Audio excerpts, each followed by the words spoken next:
Como ya hemos visto en la parte 1 y 2 de este iceberg, los dinosaurios están rodeados de curiosidades, leyendas urbanas e incluso teorías de conspiración.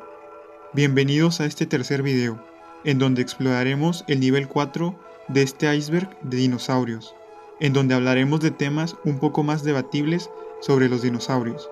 Antes de comenzar el video, te recuerdo que me ayudes apoyando este video. Lo puedes hacer dejando tu like, un comentario y si es posible, compartir el video con algún amigo. Sin nada más que decir, comencemos.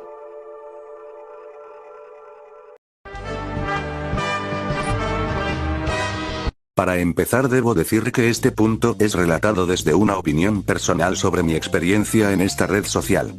De todo lo que he visto en estos grupos, puedo tocar temas desde las estafas que hacen los vendedores de figuras, acoso por parte de sus usuarios, hasta las peleas que tienen algunos personajes polémicos de estos grupos. El caso es que no dudo que otras cosas más turbias pasen en estos grupos.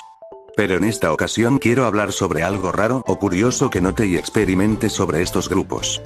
Verán, existen ciertos grupos de Facebook sobre los dinosaurios y cosas relacionadas de los cuales todos son administrados o más bien liderados y encabezados por una sola persona, por lo general son los grupos públicos más grandes. Mi encuentro con este usuario comenzó cuando mi grupo sobre dinosaurios superó los 20.000 usuarios. Esta persona ofreció que a cambio de darle mi grupo él promocionaría mi canal en cada uno de sus grupos, una oferta que rechacé pues la verdad no estaba interesado. A pesar de que este usuario no fue grosero o intimidante, sí fue algo raro al decir que no quería que compitiéramos teniendo una diferencia de terreno enorme.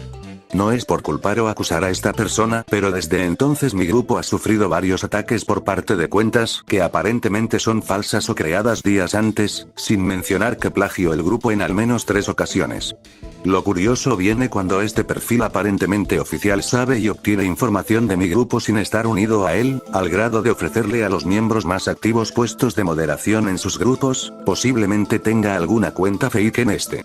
La razón por la que está en este puesto es que al platicarles a mis amigos y suscriptores sobre mi experiencia, ellos relatan que es posible que este usuario gane alguna clase de ingreso o beneficio al liderar estos grupos y que es posible que su aparente cuenta oficial también sea falsa, dejándonos a un usuario sumamente misterioso y del cual sabemos poco teniendo en cuenta que administra la mayoría de los grupos sobre dinosaurios en los cuales día a día navegamos en ellos. Este punto hace alusión a la evidencia de animales que sabemos que estuvieron ahí pero no podemos identificarlas o saber quiénes o qué eran, desde marcas de mordidas en los huesos o de garras que no pertenecen a holotipos ya identificados. Se tiene la evidencia de que estuvieron ahí pero ningún rastro sobre sus restos.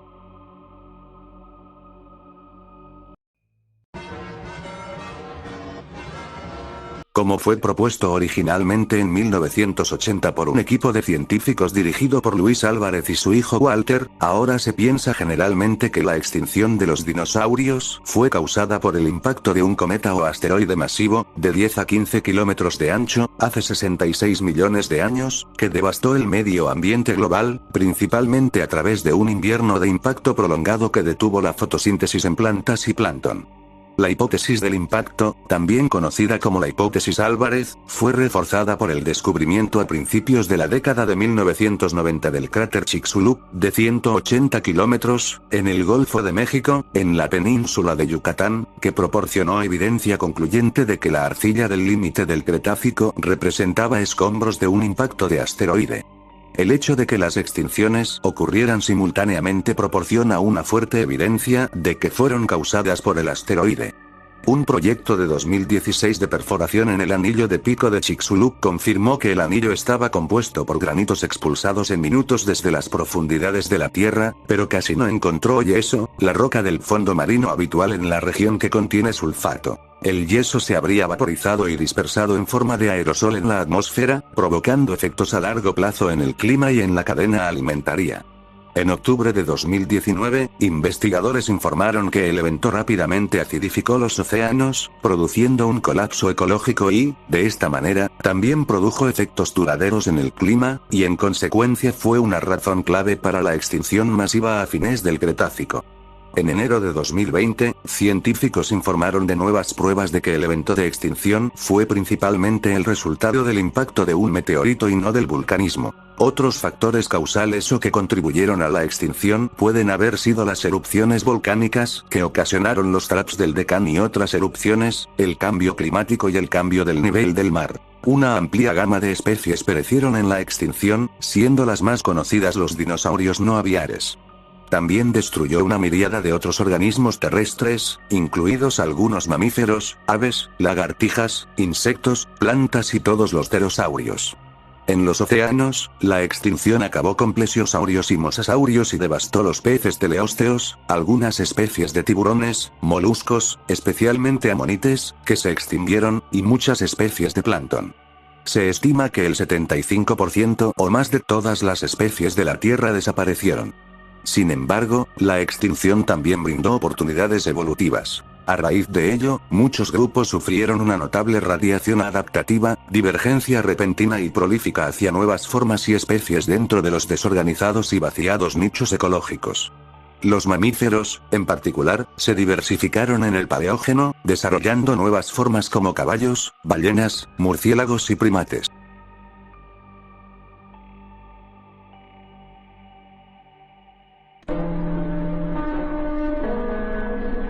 Aunque el tráfico de fósiles no ha despertado mucha atención en Brasil, el fenómeno no es nuevo. Al menos desde la época de 1990, redes criminales sacan fósiles ilegalmente de Ceará, donde se encuentra Chapada do Araripe, para venderlos en Estados Unidos, Japón y Europa. En 10 años, entre 1998 y 2008, funcionarios de Ceará decomisaron 32.000 fósiles que fueron exportados ilegalmente de Brasil para la venta en Norteamérica y Europa, según el medio informativo local O Povo. En 2014, Thaisa Rodríguez, paleontóloga de la Universidad Federal de Espírito Santo, se topó con un fósil de pterosaurio completo subastado en eBay por $262.000 americanos. Rodríguez contactó a la Fiscalía General de Brasil. Tras una investigación, el esqueleto casi completo del pterosaurio fue localizado en Francia. El fósil había sido extraído de la región de Chapada do Araripe en los años 80, junto a otros 45 restos de tortugas marinas, arácnidos, peces, reptiles, insectos y plantas que vivieron hace millones de años, según un reporte de Folha de Sao Paulo. En 2019, un juez francés ordenó la repatriación de un paquete con 45 fósiles, reportó la revista Nature. Paleontólogos brasileños reconocieron la acción como un momento importante en la lucha contra el tráfico ilegal de fósiles. El tráfico de restos prehistóricos vale el riesgo que corren los traficantes dada la poca atención que recibe y las ingentes ganancias que supone. Los precios pueden variar bastante dependiendo de la calidad del fósil, cuánta parte del esqueleto está intacto y de lo exótico de la especie. Por ejemplo, un fósil de Dasylve crandalli, pez de agua dulce que vivió hace 96 a 113 millones de años, fue adquirido por un mínimo de $3 en Ceará. En Brasil, los fósiles se venden a precio muy bajo. Al llegar a Europa, valen miles de euros, declaró el fiscal del gobierno a cargo de la investigación Rafael Ribeiro Rayol. El tráfico de fósiles también entorpece bastante la investigación científica y conlleva una pérdida significativa de patrimonio cultural. Cuando se descubre y se vende un fósil importante, nuestros científicos dejan de estudiarlos. Dejamos de descubrir nuestra historia. Sin embargo, Brasil no es el único país que sufre con lo ilegal. En México hace unos meses, el gobierno del estado denunció el saqueo y robo de piezas de diferentes museos, en especial los de Puebla. Este tipo de noticias por lo general son censuradas o poco tomadas en serio por la gente. Sin mencionar que por lo general es común que otras universidades o museos se roben los descubrimientos en el país para patentarlos primero. Aunque una cosa sea el robo de fósiles a manos de entidades científicas de primer mundo y el tráfico de fósiles a quien pueda pagarlos, la verdad es que van de la mano, pues por lo general son robados para traficarse, o más bien ambos son una manera ilegal y poco ética de obtenerlos. Este tráfico suele tener el patrón de provenir de países de bajos recursos a países de primer mundo.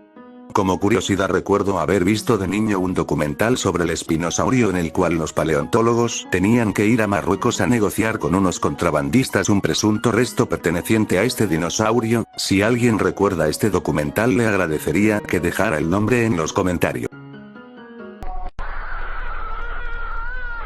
En este video ya hemos mencionado que las aves son descendientes de los dinosaurios, por lo que es posible y en algunos casos ya se han confirmado ciertos aspectos que tenían en común. En este punto se habla sobre la posibilidad de que los dinosaurios, al igual que algunas aves actuales, hayan tenido la capacidad de imitar sonidos. Entre las aves con esta capacidad destacan los loros, las calandrias o los estorninos, aunque muchas especies urbanas están empezando a tener una serie de registros en los que se incluyen el soniquete de los semáforos para las personas ciegas o la música de llamadas en los móviles. Entre ellos las grajillas, los arrendajos y los ya nombrados estorninos, según un estudio realizado por ornitólogos en Alemania. No nos debería sorprender esa capacidad de transformación y de acomodación de las aves al medio en el que viven, son aquellos dinosaurios que fueron evolucionando con el tiempo, según la mayoría de los paleontólogos. Y que en la actualidad muestran desde luego una capacidad inaudita digna de admiración, no sabemos si por motivos de supervivencia o por cuestiones de amoríos. Pero es posible que en la antigüedad algunos dinosaurios tuvieran esta capacidad de imitar sonidos, tal vez algunos depredadores podían imitar el llamado de alguna especie herbívora para atraerlos y emboscarlos. Sin duda es uno más de los misterios que envuelven a estas increíbles criaturas.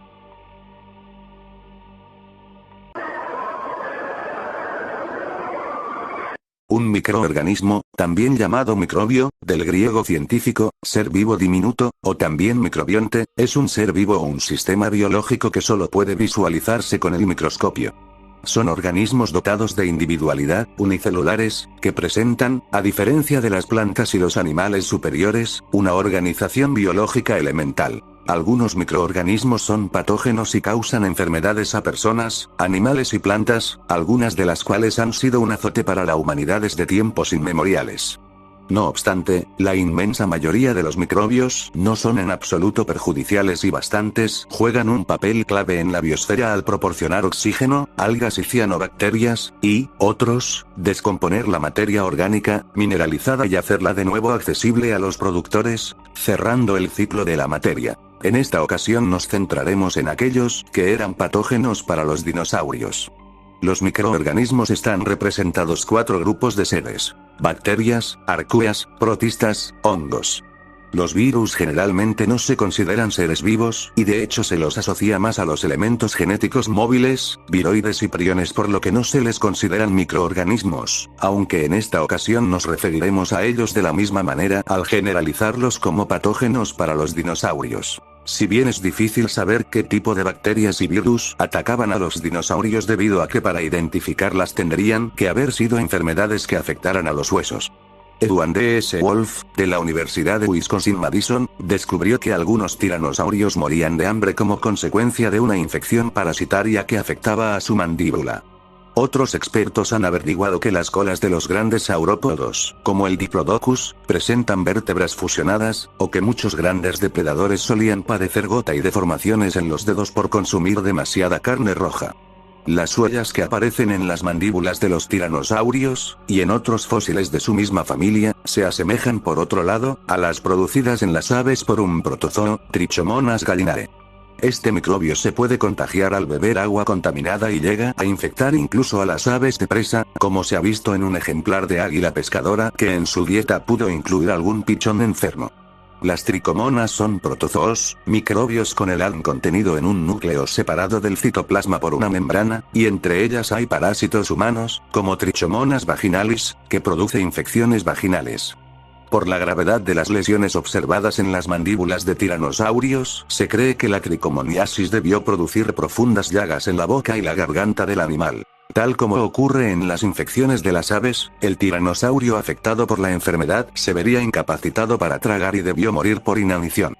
Una posible vía para la infección la pudieron proporcionar los hábitos agresivos de estos reptiles frente a otros individuos de su especie, ya que en más de un 40% de los ejemplares fósiles se detectan heridas por mordedura.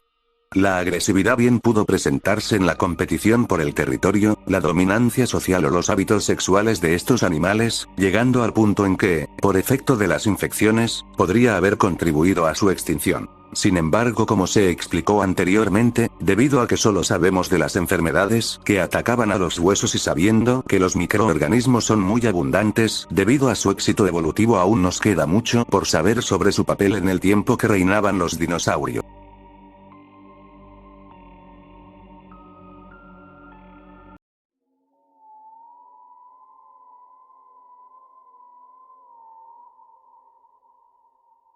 En el campo de la zoología, el agarre está definido por la prensilidad de ese animal. La prensilidad es la cualidad de un órgano o apéndice que está adaptado para coger, mantener o agarrar algún objeto. Se teoriza que esta habilidad fue fundamental en el éxito evolutivo de los homínidos antiguos, lo que da lugar al nuestro actualmente.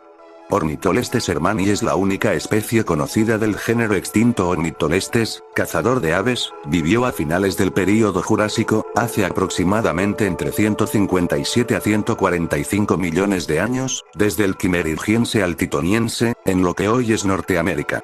Solo se ha encontrado un esqueleto de este pequeño dinosaurio emplumado, pero este estaba casi completo. Este animal era uno de los carnívoros más pequeños de su época y se basaba en rapiñar cadáveres de presas de depredadores mayores como el Allosaurus. El Ornitholestes tenía unas manos extrañas, ya que poseía 3 dedos, y se cree que el tercero era oponible, como nuestro pulgar, para ayudarlo a recoger la comida. Los otros 2 dedos de las patas delanteras eran largos y servían para sujetar la carne.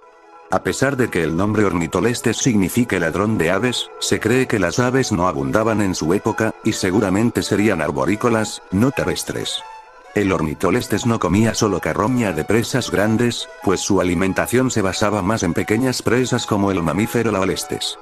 Para atrapar estas presas tan pequeñas, el Ornitholestes debía de tener una vista muy buena y un cerebro muy grande. Este es sin duda uno de los dinosaurios que alimenta la idea de algunos sobre que de no haberse extinguido, los dinosaurios hubieran evolucionado de una forma similar a la humana.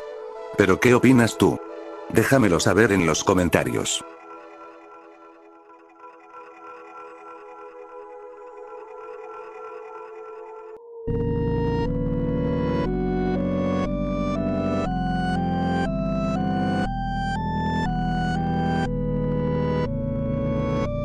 En la naturaleza no es raro que los animales herbívoros se alimenten de vez en cuando de alguna fuente de carne en forma de carroña o de pequeños animales. Las proteínas y aminoácidos son fundamentales para todos los seres vivos, ya sean herbívoros o carnívoros. Los dinosaurios herbívoros de gran tamaño necesitaban consumir mucha cantidad de alimento al día, para extraer de las plantas la energía que necesitaban. Los científicos creen que debido a esto los dinosaurios de este tipo pasaban mucho tiempo comiendo. Y debido a esto no podían desperdiciar algún pedazo de carroña o animal pequeño que encontrasen. Es posible que dinosaurios como Triceratops tuvieran este hábito. De otro dinosaurio del cual se sospecha este mecanismo es el Pachycephalosaurus, se lo representa generalmente como herbívoro. Sin embargo, el hallazgo de un nuevo cráneo con la mandíbula y la hilera de dientes más completos de su especie dejó perplejos a los científicos cuando se reveló en la reunión de la Sociedad de Paleontología Vertebrada en Albuquerque, Nuevo México. Este joven Pachycephalosaurus, como todos los especímenes conocidos de su tipo, presentaba dientes amplios con forma de hoja hacia la parte posterior de su mandíbula, adaptados para triturar plantas, frutas y semillas. Pero en la parte delantera de su mandíbula, una parte de la especie que nunca se había hallado fosilizada hasta ahora, este espécimen tenía dientes afilados, triangulares con forma de filo similares a los de los carnívoros como el Tyrannosaurus y el Velociraptor. No se sabe si esta especie presentaba estos dientes de forma temporal durante su juventud o si eran un rasgo permanente del dinosaurio.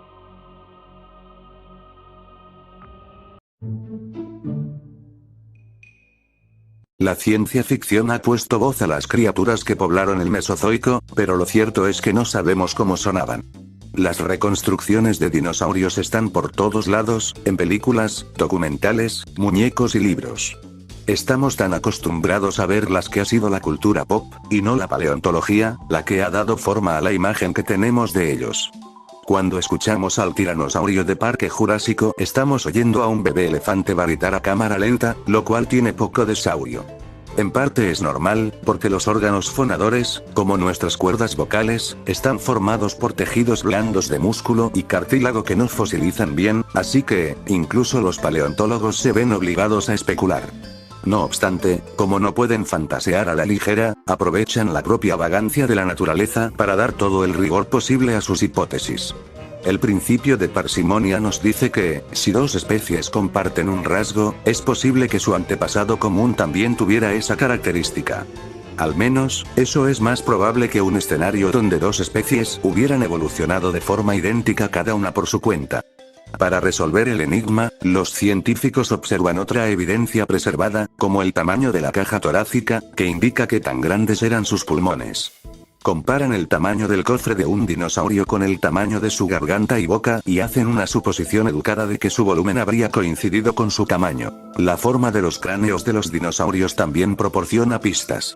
Muchas de estas bestias prehistóricas tenían cavidades nasales, bocas y narices conectadas, lo que creaba cámaras de resonancia en sus cráneos, según un estudio publicado en The Anatomical Record.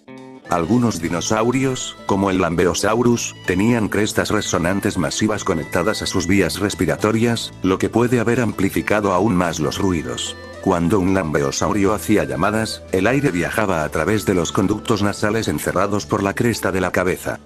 Dado que los tamaños y las formas de las crestas de la cabeza, y los pasajes nasales, diferían entre los lambeosaurios, cada uno tenía su propia voz. Sus llamadas también habrían sonado distintivamente de individuo a individuo, encontraron los investigadores. Las aves y los cocodrilos son los dos parientes vivos más cercanos a los dinosaurios. Los cocodrilos usan una laringe para emitir sonidos, y las aves usan una siringe. Curiosamente, ambos evolucionaron después de que los dinosaurios se extinguieron, según Discovery News, por lo que sabemos que los dinosaurios tampoco. Un artículo publicado en Historical Biology dice que algunos dinosaurios pueden haber silbado, señalando que el silbido como un dispositivo de amenaza, a menudo dirigido a posibles depredadores, está muy extendido entre lagartos, serpientes, tortugas, cocodrilos, aves basales y mamíferos basales.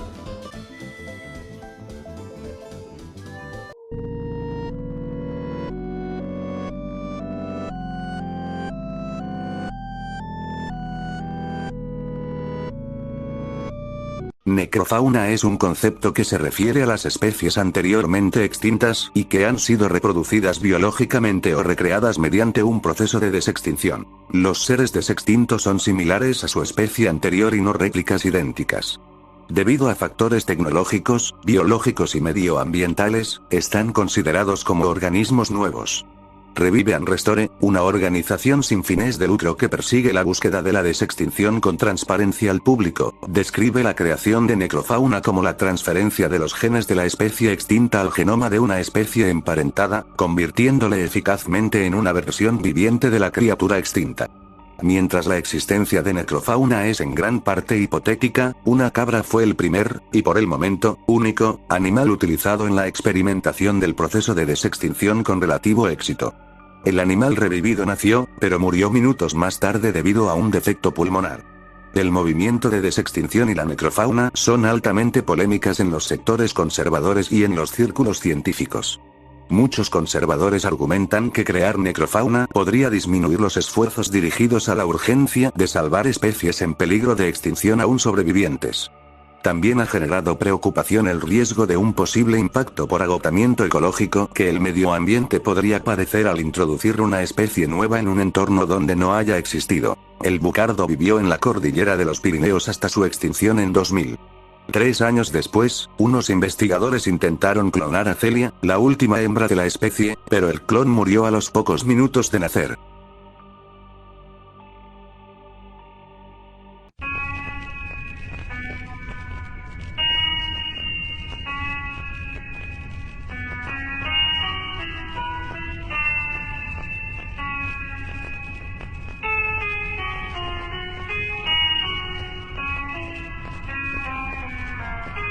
El tema de los dinosaurios en la Biblia es parte de un tema más amplio debate en desarrollo dentro de la comunidad. Por un lado, algunas personas aseguran que es la prueba definitiva de que la Biblia solo es una invención más del hombre de antaño, pero por otro lado hay quienes aseguran que estos sí se encuentran mencionados y que su existencia solo refuerza más la creencia en este libro. Finalmente, este es un debate entre la interpretación adecuada del Génesis y cómo interpretar las evidencias físicas que encontramos a nuestro alrededor. Las personas que creen en una edad más avanzada para la Tierra, tienden a estar de acuerdo en que la Biblia no menciona a los dinosaurios, porque, de acuerdo con su paradigma, los dinosaurios murieron millones de años antes de que el primer hombre caminara sobre la faz de la Tierra. Los hombres que escribieron la Biblia no pudieron haber visto dinosaurios vivos. Aquellos que creen en que de alguna manera Dios creó a los dinosaurios, creen en una edad más joven para la Tierra, tienden a estar de acuerdo en que la Biblia menciona a los dinosaurios, argumentando que aunque en realidad nunca utiliza la palabra dinosaurio, en su lugar, utiliza la palabra hebrea taniín, que se traduce de manera un poco diferente en la Biblia en inglés. Algunas veces es monstruo marino, algunas veces es serpiente. Es comúnmente traducido como dragón. El tanín parece haber sido algún tipo de reptil gigante. Estas criaturas se mencionan casi 30 veces en el Antiguo Testamento y fueron encontradas tanto en la tierra como en el agua. Además de mencionar a estos reptiles gigantes, la Biblia describe a un par de criaturas de tal manera que algunos creen que los escritores podrían haber estado describiendo a los dinosaurios. Se dice que Behemoth era la más poderosa de todas las criaturas de Dios, un gigante cuya cola se asemeja como un árbol de cedro. Algunos estudiosos han tratado de identificar a Behemoth como un elefante o un hipopótamo. Otros señalan que los elefantes y los hipopótamos tienen colas muy delgadas, nada comparado a un árbol de cedro. Por otro lado, los dinosaurios como el brachiosaurio y el diplodocus, tenían enormes colas que podían compararse fácilmente con un árbol de cedro. Otro argumento usado por los creyentes es que la Biblia menciona una variedad de animales, incluyendo serpientes, pollos, caballos, machos cabríos, etc. Pero no a todo animal. Los creyentes argumentan que el hecho de que las escrituras no mencionen a un animal específico no significa que enseñen que ese animal nunca existió junto con los humanos. Hay muchos animales que la Biblia no menciona específicamente, incluyendo a los gatos, canguros, elefantes, osos hormigueros, ornitorrincos y pingüinos. Para algunas personas este es un argumento de que en efecto la Biblia fue escrita por hombres que al no conocer estas especies no las mencionan, algo que tiene mucho sentido, mismo argumento que las personas que creen que hombre y dinosaurios coexistieron suelen decir que si estos animales no cohabitaron la Tierra con el hombre ya que la Biblia no los menciona, sería falso.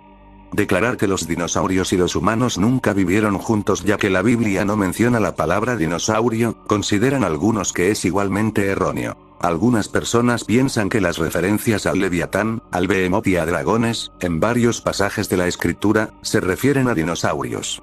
La mayoría de los estudiosos de la Biblia sugieren que las descripciones en Job son de cocodrilos e hipopótamos, o en su defecto simples criaturas inventadas para tomar el papel de monstruos villanos.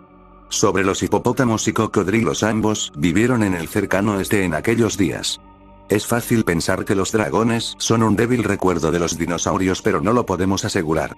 Lo más probable es que realmente la Biblia no haga mención de los dinosaurios, y lo que se cree que son interpretaciones de dinosaurios, en realidad no lo sean. La verdad es que respecto a este tema por más argumentos que existan a favor o en contra solo podemos encontrar especulaciones.